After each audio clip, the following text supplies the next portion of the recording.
And this is the day 3. Yun nga, nabaklas na natin yung mga bakal. And ang plan natin, ma-full paint na natin.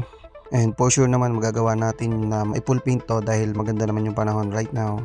At ma-check natin 100% yung mga dapat pang takpan bago natin ma-full cover tong area na to ng trapal.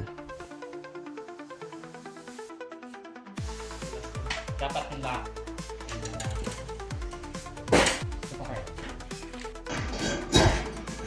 Sinalpak na namin. Dito rin sa kabila.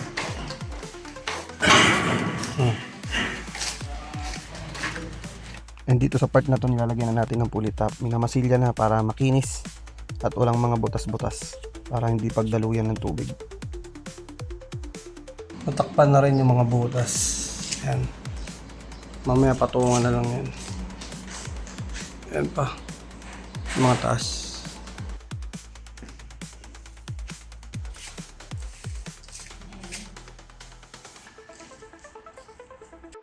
At yun, nakapag first coating na tayo. So patuloyin muna natin to, then balikan na lang ulit natin later para makapag second and third coating.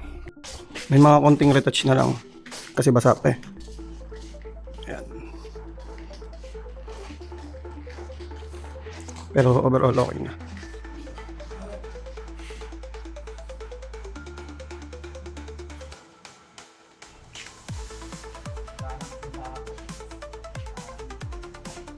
At yun, na-finish na natin. Nalagyan na natin yung mga may butas. Tapos napinturahan na ulit natin yung mga dapat pinturahan. Na-finish at napakintab na natin. Napakinis na natin yung mga dapat pakinisin. And the day 4 is lagyan na natin ng trapal cover to. So yun.